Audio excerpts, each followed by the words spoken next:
होनहार लोग हैं जो कुछ वो नया कर रहे हैं। इसका मतलब ये नहीं कि हमसे कोई ज़्यादा अच्छे टीचर नहीं होंगे, किसी और विषय में अच्छा नहीं करते होंगे, ऐसा नहीं हो सकता है। ये तो देश है, बहुरत्ना वसुंधरा है, कोटि कोटि टीचर्स ऐसे होंगे जो बहुत उत्तम काम करते होंगे, लेकिन हम लोगों की तरफ ध्यान गया होगा, हमारी कोई एक विशेषता होगी जो देश की में खास करके नई शिक्षा नीति के लिए आप लोगों के जो प्रयास हैं वो काम आ सकते हैं। देखिए, हमारी शिक्षा व्यवस्था में जैसे भारत में एक विषय हमारी आर्थिक व्यवस्था को बहुत बड़ी ताकत दे सकता है, और भारत ने ये मौका गंवा दिया है। हमने फिर से एक बार उसको प्राप्त करना है, और वो हमारे स्कूलों से शुरू हो सकता है, और वो है टूरिज्म। अब आप कहेंगे हम बच्चों को पढ़ाएं या टूरिज्म करें। मैं नहीं कह रहा हूँ आप टूरिज्म करें, लेकिन अगर स्कूल के अंदर टूर तो जाती होगी, लेकिन ज़्यादातर टूर कहाँ जाती हैं? जहाँ टीचर ने जो देखा नहीं है वहाँ टूर जाती है। स्टूडेंट को क्या देखना चाहिए वहाँ टूर नहीं जाती है। अगर स्टूडेंट का टीचर का उदयपुर रह गया तो फिर कार्यक्रम बनाएंगे कि स्कूल इस बार उदयपुर जाएगी, और फिर सबसे जो भी पैसे लेने होते हैं, जो टिकट का खर्चा होता है, सब कलेक्ट करते हैं, फिर जाते हैं। लेकिन मेल तो जैसे माँ कहती है ना, बच्चे को आइसक्रीम खाना है। तो हम लोग कभी सोच करके जैसे टाइम टेबल बनाते हैं, साल भर का आप लोग पूरा काम तय कर लेते हैं किसको करना कैसे, क्या उसमें हम अभी से कि भाई 24-25 में 8 या 9 कक्षा के विद्यार्थियों के लिए डेस्टिनेशन ये होगा, 9 और 10 के लिए ये होगा, ना जो भी तय करें आप। हो सकता है स्कूल 3 डेस्टिनेशन तय करें, हो सकता है 5 डेस्टिनेशन तय करें, और उनको साल भर काम देना चाहिए कि अब आपको प्रोजेक्ट दिया जाता है कि अगले साल हम केरला जाने वाले हैं, चलो भाई 10 स्टूडेंट का एक ग्रुप बनेगा जो केरल के सोशल रीति रिवाज उन पर प्रोजेक्ट करेगा, 10 स्टूडेंट वहाँ के धार्मिक परंपराएं क्या होती हैं, मंदिर कैसे होते हैं, कितने पुराने हैं, 10 स्टूडेंट हिस्ट्री पर करेंगे। साल भर 1-1, 2-2 घंटा इस पर डिबेट होती रहे, केरल केरल केरल केरल केरल चलता रहे, और फिर केरल के लिए निकल पड़े। आपके बच्चे जब जाएंगे केरला तो वो एक प्रकार से पूरे केरल को आत्मसात करके वापस आएंगे। उनको रहेगा, अरे वो मैंने पढ़ा था ना, अच्छा ये वो है, वो कोरिलेट करेगा। अब आप सोचिए कि मान लीजिए गोवा ने तय किया कि इस बार हम नॉर्थ ईस्ट जाएंगे, और मान लीजिए सब स्कूल मिला करके 1000-2000 बच्चे नॉर्थ ईस्ट जाते हैं, तो उनको तो नॉर्थ ईस्ट देखने को मिलेगा, लेकिन नॉर्थ ईस्ट के टूरिज्म को फायदा होगा कि नहीं होगा? ये लोग नॉर्थ ईस्ट जितने भी तो नॉर्थ ईस्ट वालों को लगेगा भाई अब इतने लोग आ रहे हैं तो कुछ चाय पान के लिए दुकानें खोलनी पड़ेगी, किसी को लगेगा ये चीज़ बिकती है, चलो ये ज़्यादा, तो वहाँ व्यापार रोजगार बढ़ेगा। भारत इतना बड़ा देश है, हम शिक्षा के साथ, और इस बार आप अपने स्टूडेंट्स को बताइए, अभी ऑनलाइन एक कंपटीशन चल रहा है और आपके स्कूल के सब बच्चों ने उसमें हिस्सा लेना चाहिए, लेकिन ऐसे ही टिक मार्क नहीं करना चाहिए, थोड़ा स्टडी करके करना चाहिए। और अभी कंपटीशन चल रहा है, देखो अपना देश, ऑनलाइन रैंकिंग चल रहा है, लोग वोट कर रहे हैं, और उसमें हमारी कोशिश है कि उस राज्य के लोग वोट करके तय करें हमारे राज्य में ये नंबर 1 पर चीज़ है जो देखने जैसी है, जाने जैसी है। एक बार वोटिंग से जो सिलेक्ट होंगे तो सरकार कुछ बजट लगाएगी, वहाँ इंफ्रास्ट्रक्चर तैयार करेगी, और उनको फिर डेवलप करेगी। लेकिन ये टूरिज्म कैसे डेवलप होता है? मुद्दा ये होता है कि पहला मुर्गी की पहले अंडा। कुछ लोगों को कहना है भाई टूरिस्ट नहीं है इसलिए डेवलप नहीं होता है, कुछ लोग कहते हैं कि टूरिस्ट आएंगे तो डेवलप होगा। और इसलिए हम स्टूडेंट से शुरू कर सकते हैं, ऐसे डेस्टिनेशन योजनाबद्ध तरीके से वहाँ जाए, रात्रि को वहाँ मुकाम करें, तो उस स्थान के लोगों को लगेगा कि भाई अब रोजगार की संभावनाएं बनेगी, तो होम स्टे बनने लग जाएंगे, ऑटो रिक्शा वाले आ जाएंगे। यानी अगर हम सिर्फ स्कूल में बैठे बैठे तय करें तो इस देश में 100 टॉप डेस्टिनेशन टूरिज्म के हम 2 साल के अंदर तैयार कर सकते हैं। एक टीचर कितना बड़ा रिवॉल्यूशन ला सकता है, इसका ये उदाहरण है। यानी आप अपनी रोजमर्रा की जिंदगी में स्कूल के रेगुलर काम में करते ही हैं, आपके यहाँ से टूर जाते ही जाते हैं, लेकिन अध्ययन नहीं होता है। जहां जाना है उसका साल भर अध्ययन होगा तो वो शिक्षा का काम हो गया। जाकर के उस जगह पे जाते हैं तो वहां पर इकोनॉमी को लाभ हो सकता है। उसी प्रकार से मेरा आपसे आग्रह है कि आपके नज़दीक में जहां भी यूनिवर्सिटी हो, कभी न कभी आपके 8वीं 9वीं कक्षा के बच्चों का उस यूनिवर्सिटी में टूर कराना चाहिए। यूनिवर्सिटी से बात करनी चाहिए, भाई हमारे 8वीं कक्षा के बच्चे आज यूनिवर्सिटी देखने आएंगे। मेरा एक नियम था, जब मैं गुजरात में था तो कहीं पर यूनिवर्सिटी में अगर कॉन्वोकेशन में बुलाते थे तो मैं उनसे कहता था भाई मैं आऊँगा ज़रूर, लेकिन मेरे 50 गेस्ट साथ आएंगे। तो यूनिवर्सिटी को बड़ा रहता नहीं, कौन 50 गेस्ट आएंगे। और जब पॉलिटिशियन कहता है तो उनको लगता है उनके चले चपाटे आने वाले होंगे। फिर मैं कहता था कि यूनिवर्सिटी के 5-7 किलोमीटर रेडियस में कोई सरकारी स्कूल हो जहाँ गरीब बच्चे पढ़ते हो, झुग्गी झोपड़ी के, ऐसे 50 बच्चे मेरे गेस्ट होंगे और उनको आपको फर्स्ट रो में बिठाना पड़ेगा।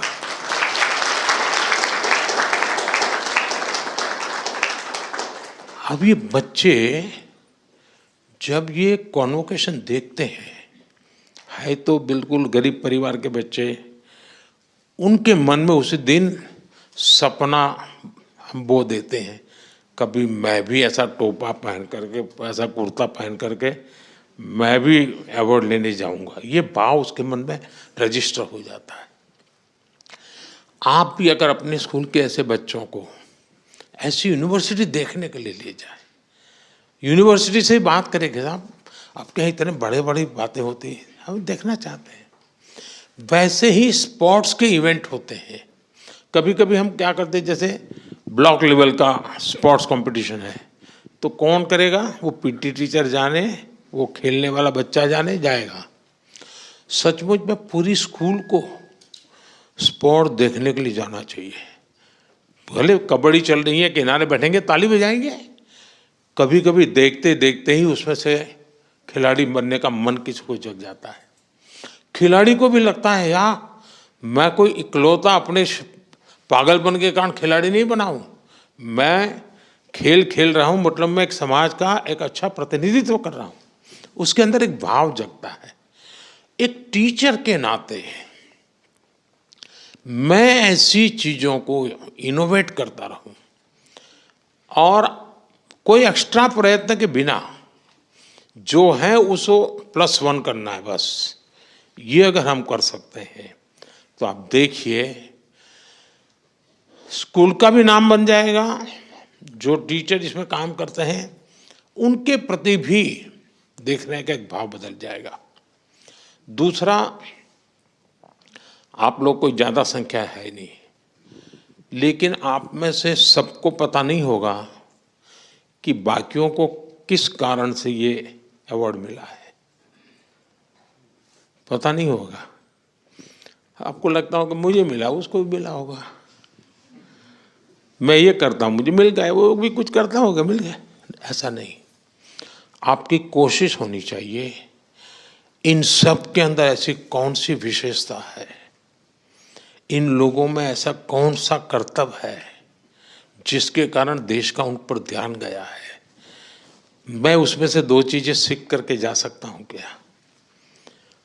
आपके लिए ये 4 दिन 5 दिन एक प्रकार से स्टडी टूर है।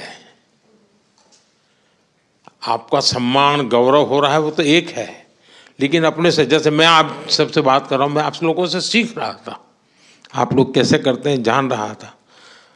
अब ये मेरे लिए अपने आप को एक बड़ा प्रसन्न करने वाली बात थी। और इसलिए मैं कहता हूं कि आपके जितने साथी हैं, दूसरा किसी जमाने में जब हम छोटे थे तब पत्र मित्र वैसा एक जमाना हुआ करता था, हैं? अब सोशल मीडिया हो गया है तो वो तो दुनिया चली गई, लेकिन क्या आप लोगों का सबका एक व्हाट्सएप ग्रुप बन सकता है? सबका, जो लोग, कब से बना है? अच्छा, कल ही बना है, चलिए अच्छा, 8-10 दिन हो गए, मतलब गुड बिगिनिंग है। एक दूसरे से आपने एक्सपीरियंस शेयर करने चाहिए। अब आपको यहाँ कोई तमिलनाडु के टीचर से परिचय हुआ है, आपकी टूर तमिलनाडु जाने वाली है आपके स्कूल की, अभी से उनको कहिए जरा बताइए, देखिए आपकी कितनी बड़ी ताकत बन जाएगी। आपको कोई मिलेगा, रहे केरल, अरे मैं उसको जानता हूँ, जम्मू कश्मीर, अरे मैं उससे तो परिचित हूँ, आप चिंता मत कीजिए, मैं उनको फ़ोन कर देता हूँ। इन चीज़ों का बड़ा प्रभाव होता है। और मैं चाहूँगा कि आप लोगों का एक ऐसा समूह बनना चाहिए जिनको लगना चाहिए यार हम तो एक परिवार के हैं, एक भारत श्रेष्ठ भारत का इससे बड़ा कोई अनुभव नहीं हो सकता। ऐसी छोटी छोटी चीज़ों की अगर तरफ आप ध्यान देते हैं, मुझे पक्का विश्वास है देश की विकास यात्रा में शिक्षक का बहुत बड़ा योगदान होता है। आप भी सुन सुन करके थक गए होंगे, शिक्षक ऐसा होता है, शिक्षक वैसा होता है, फिर आपको भी लगता है ये बंद करे तो अच्छा है, यानी मैं मेरे लिए नहीं कह रहा हूँ, लेकिन शिक्षक की जब वाहवाही चलती है ना, इतनी चलती है, तो फिर आपको भी लगता है यार बहुत हो गया। मुझे भी लगता है कि वाहवाही की जरूरत नहीं है।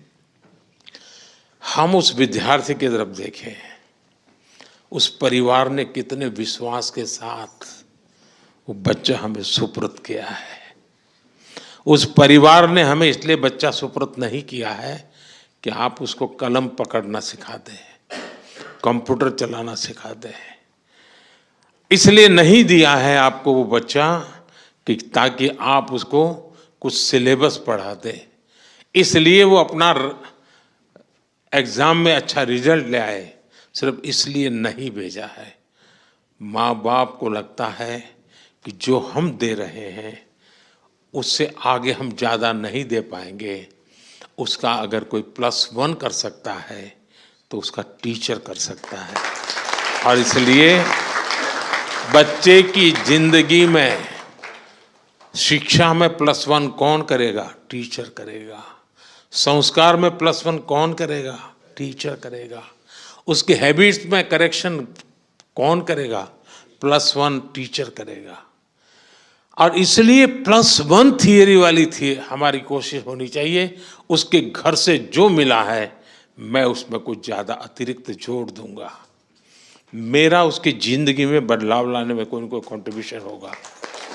अगर ये प्रयास आपकी तरफ से रहे, मुझे विश्वास है कि आप बहुत ही सफलतापूर्वक, और आप अकेले नहीं, सभी शिक्षकों से बात कीजिए, अपने क्षेत्र के, अपने राज्य के शिक्षकों से बात कीजिए, आप लीडरशिप लीजिए और हमारे देश की नई पीढ़ी को तैयार, क्योंकि आज जिन बच्चों को तैयार कर रहे हैं ना, वे जब नौकरी करने योग्य बनेंगे या 25-27 साल की उम्र पर पहुंचेंगे, तब ये देश आज है वैसा नहीं होगा, ये विकसित भारत होगा।